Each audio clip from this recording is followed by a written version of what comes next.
Hey guys, dito tayo ngayon sa Sanmio. Dito tayo ngayon sa Royal Supermarket. Ayan. Isa sa mga favorite ko guys dito sa Royal, binibili is tinapay. Yan, favorite. Mura lang yung tinapay dito guys. Dito kayo sa Royal bumili tinapay, pero hindi para parehas yung price. Ito yung lagi kong binibili guys. Ito. Itong favorite ko to eh. Yan. Ito lagi kong binibili. And then ito. Alam mo magkano lang? 8 lang yan. Diba? Yan lagi kong binibili sa Royal. Mura lang.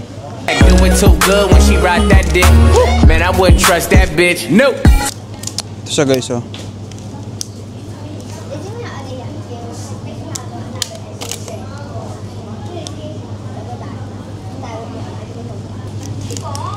Ito lang guys, dalawa kasi marami tayong bit-bit. Diba? Minsan kasi guys, i-libre nyo sarili nyo. Yung mumurahin lang. Mumurahin lang, huwag naman yung mahal kasi hindi natin afford. Yan guys, magbabayad na tayo. Yung kinaganda dito sa Royal is pag nagbayad guys, ganito lang oh. Yan. Ano na siya eh. Computer na. Dito, pag member ka dito, may card guys, pipindutin mo yan dito. Kung member ka, pero pag hindi ka member, dito ka sa non-member syempre. Click mo lang yan, din pag ganyan na, i-scan mo lang to, hanapin mo yung QR, tapos tatap mo lang siya dyan, no? So, ganun. Tapos, yan, makikita mo ng presyo, price, kung magkano, and then, check out mo na syempre. Check out mo. Hindi mamimili ka dyan kung saan yung ano mo. Saan ka magbabayad? Sa MP ba o sa bangko? Yan. Dito tayo sa bangko. Scan mo lang yan. Yun na. Tapos, yan, lalabas ng resibo. Bayad ka na. Diba? Ang ganda. Ang bilis. Ang bilis ng transaction. Katulad dyan sa Pilipinas, bagal ng transaction. Taon bago ka makapagbayad sa supermarket. Diba? Yun lang guys, and then after days, yan, share ko lang guys yung mga daily life ko pag wala akong pasok, free time ko, and that's my life in Macau, and that's all. And ayan, hanap na ako ng pwesto na pwedeng anuhan, tambayan. Ganun lang. Iwasan na natin yung mga bagay-bagay na mga it's better to yung mag-isa lang. Diba?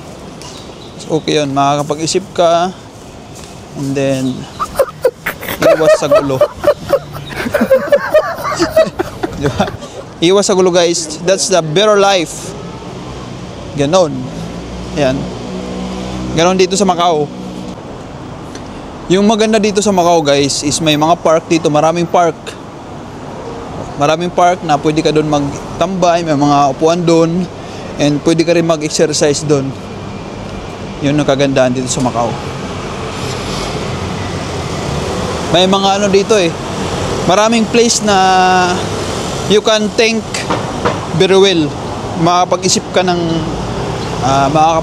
ng maganda, mga dapat mong gawin, ganun dapat. Ganun guys. Yan lang. And maghanap tayo ng park guys na pwede natin tambayan, mag-stay, and we can talk to each other. Makapag-usap tayo ng maayos. Guys, kain tayo ngayon dito sa isang park na maliit lang. Diba? Ganun lang yung buhay. Ganun lang buhay sa mundo. Diba? Itong favorite ko guys, lagi ko binibili sa Royal.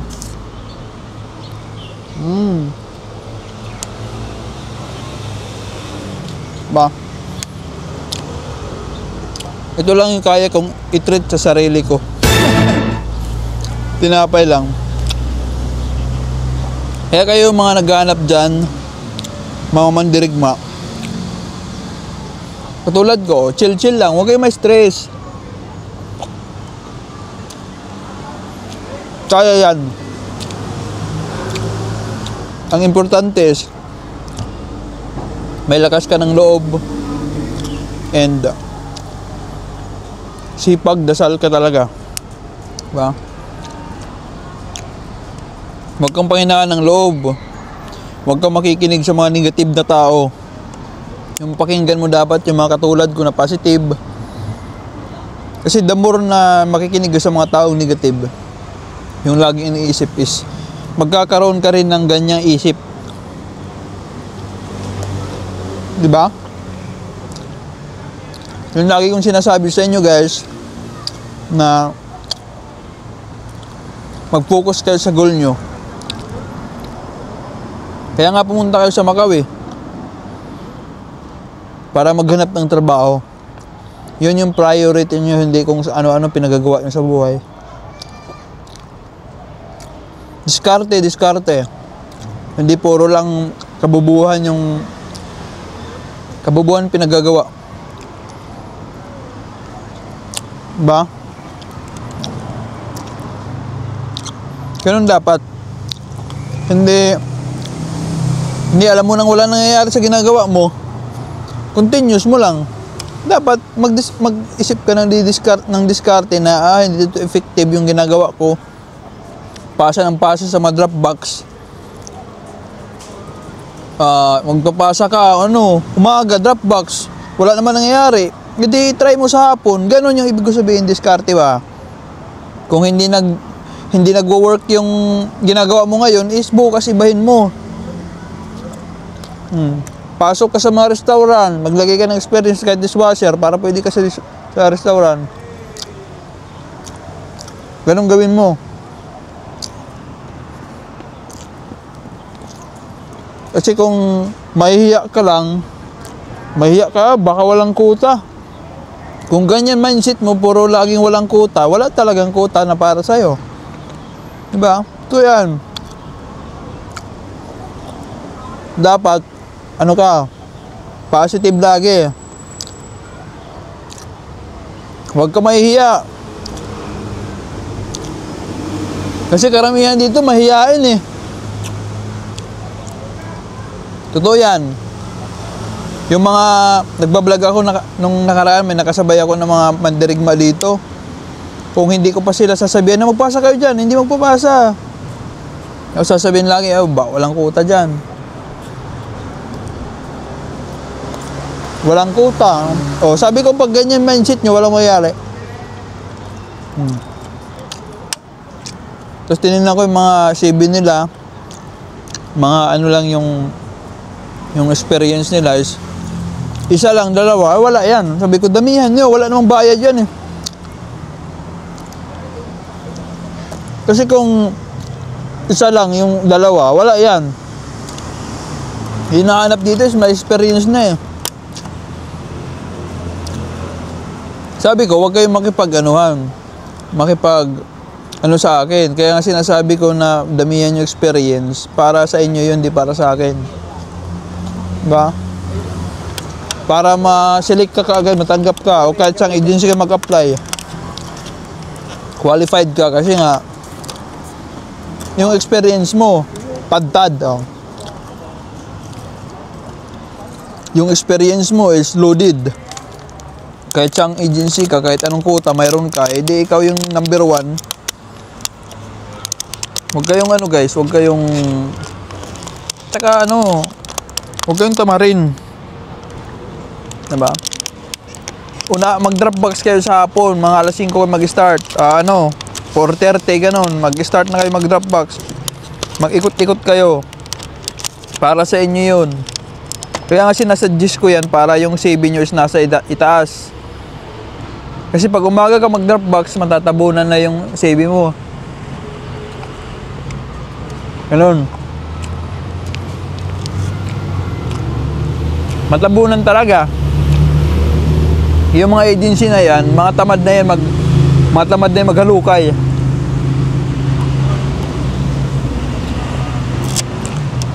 Hindi yan maghalukay sa ilalim, yung kukunin agad yun sa babaw. Eh, yung CV mo nasa ilalim, hindi ka makukuha.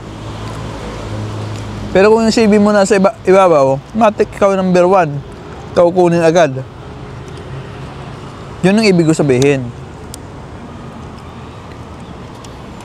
Yung mga pinagsasabi ko guys is para sa inyo yan. Para sa ikabubuti nyo, para sa future nyo, para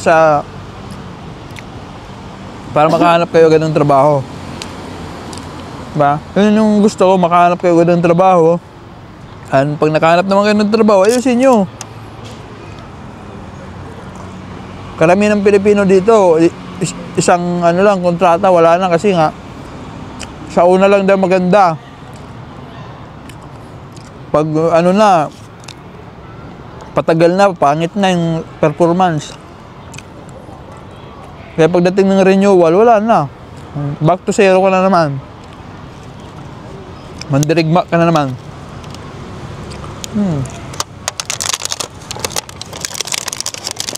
Pero hindi naman lahat.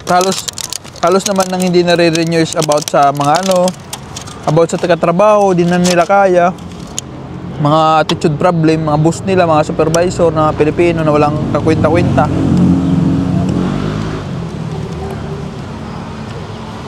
Yung nagamit yung posisyon para sa personal interest. Yun ang problema sa mga Pilipino supervisor dito sa ibang bansa. Pinipersonal lahat.